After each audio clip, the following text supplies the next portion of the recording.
Hello दोस्तों, जैसे कि आप सब लोग जानते हैं कि अभी मानसून चल रहा है और रैंडमली मानसून में एक दिन धूप निकल गई, तो मैंने सोचा कि मुझे कहीं जाना चाहिए। तो मैं जा रहा हूँ एक शांत जगह पर, like a sweet and short picnic. तो as per plan bag pack करके, अपना कैमरा लेके, जूते पहन के मैं निकल गया अपनी साइकिल को लेकर अपनी मंजिल की ओर। जैसे कि आपने देखा, मैं मेरी ये जर्नी साइकिल से कंप्लीट करने वाला हूँ। साइकिल की हालत थोड़ी ख़राब है, लेकिन रिस्क तो लेना पड़ेगा।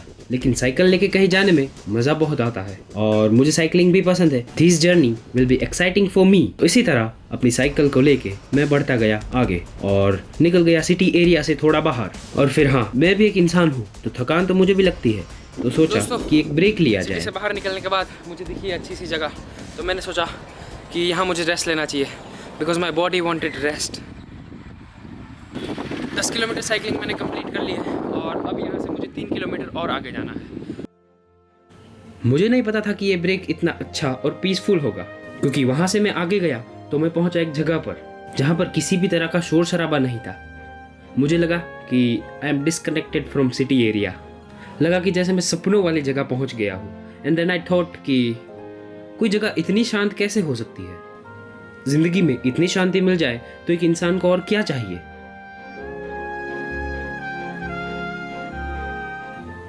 पर वो कहते हैं ना कि नथिंग इज परमानेंट। तो बस मैं भी इस जगह को छोड़कर अपनी जर्नी को कंटिन्यू करने के लिए आगे बढ़ गया, क्योंकि वहाँ आगे अच्छी अच्छी लोकेशंस मेरे लिए वेट कर रही थी। और हाँ, मैं एक जगह पर भी नहीं बैठ सकता, because I wanted to explore the world. और मेरे इस ड्रीम का एक छोटा सा पार्ट है ये जर्नी। और दुनिया को एक्सप्लोर करने के ड्रीम को दिमाग और दिल में रखते रखते मैं बढ़ता गया आगे।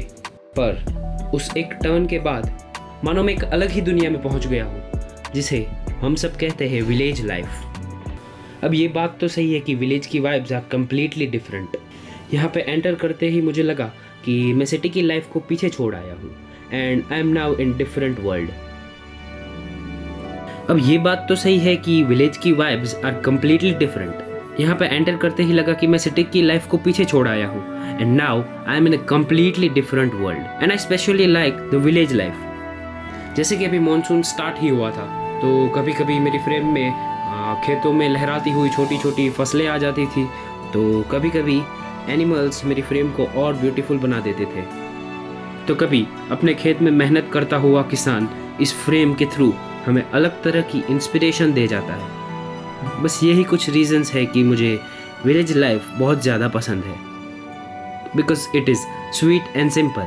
पर जैसे कि मैंने आपको पहले बताया था कि नथिंग इज़ परमानेंट, इसी तरह मैं इस विलेज के व्यू को भी छोड़ के आगे बढ़ गया अपने मंजिल की ओर, क्योंकि ज़िंदगी में और इस जर्नी में आगे बढ़ना बहुत ज़रूरी है। मैं अब अपनी डेस्टिनेशन पर पहुंचने ही वाला हूँ, पर अब मुझे सबसे ख़राब रास्ता मिलने वाला है, क्योंकि मुझे अब साइकिल के साथ चढ़ाई भी करनी पड़ेगी और रास्ता भी कुछ इस तरह का है।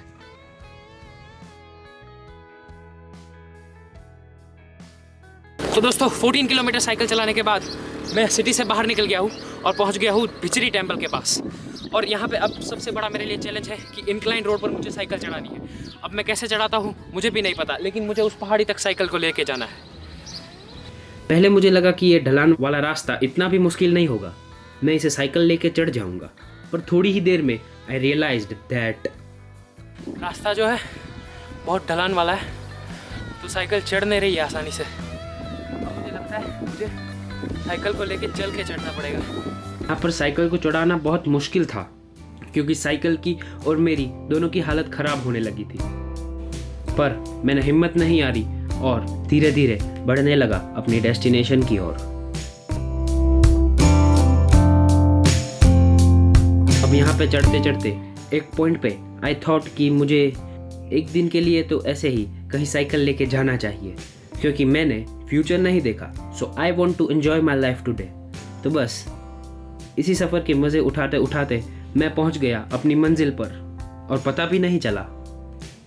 वैसे राजकोट सिटी जो गुजरात में है, वहाँ से तो भिचरी टेम्पल 8.6 किलोमीटर दूर है, लेकिन मेरे घर से 13 किलोमीटर पड़ता है, तो मुझे थोड़ी ज़्यादा मेहनत लगी यहाँ पर पहुँचने के लिए। दोस्तों अभी मैं पहुंच चुका हूँ टेम्पल के पास। यहाँ पे वेदर बहुत अच्छा हो रहा है। चढ़ते चढ़ते मेरा टी शर्ट पूरा पसीने से भीग चुका है और ठंडी ठंडी हवाएं चल रही है यहाँ पे। तो चलो मैं आपको दिखाता हूँ यहाँ के खूबसूरत नज़ारे।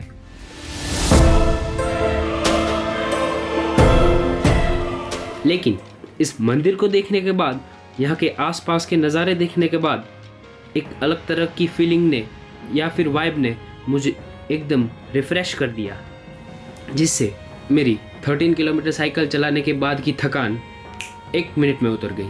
यहाँ पे आज ज़्यादा भीड़ नहीं थी, पर अगर मैं संडे या सैटरडे को आया होता तो बहुत भीड़ मिलती। आज मुझे लगा ऐसे नज़ारे देखने के बाद मेरी छोटी सी पिकनिक एक्साइटिंग बन गई। लेकिन अभी भी किसी चीज़ की कमी लग रही थी, और वो थे भगवान के दर्शन करना। अगर आप किसी मंदिर में जा रहे हो तो वहाँ पर भगवान के दर्शन करना बहुत ही ज़रूरी है। तो इसीलिए पहले हमें भगवान के दर्शन करने चाहिए।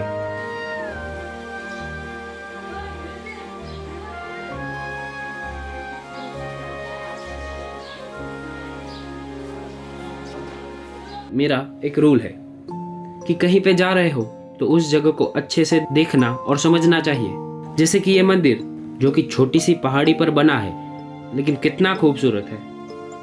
और यहाँ पर हर एक चीज़ इतनी खूबसूरत थी कि यहाँ से जाने का मन नहीं कर रहा था। लेकिन क्या करें, जाना तो पड़ेगा।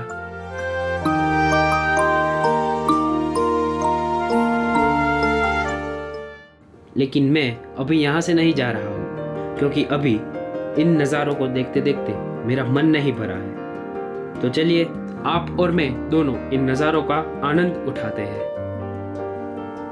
आज मुझे लगा that I am connected with nature and this gives me very pure feeling। और मुझे लगा कि जगह पे जाने से मुझे खुशी मिलती है।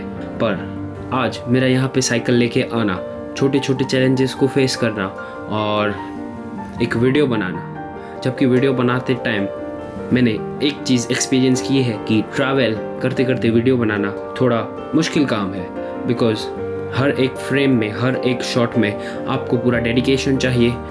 हर एक क्लिप को शूट करने में मेहनत लगती है। तो इस डेडिकेशन और हार्ड वर्किंग से बनता है एक पूरा वीडियो। तो अगर आपको ये वीडियो पसंद आया है तो प्लीज़ लाइक करें, चैनल को सब्सक्राइब करें एंड कमेंट करें। Thank you.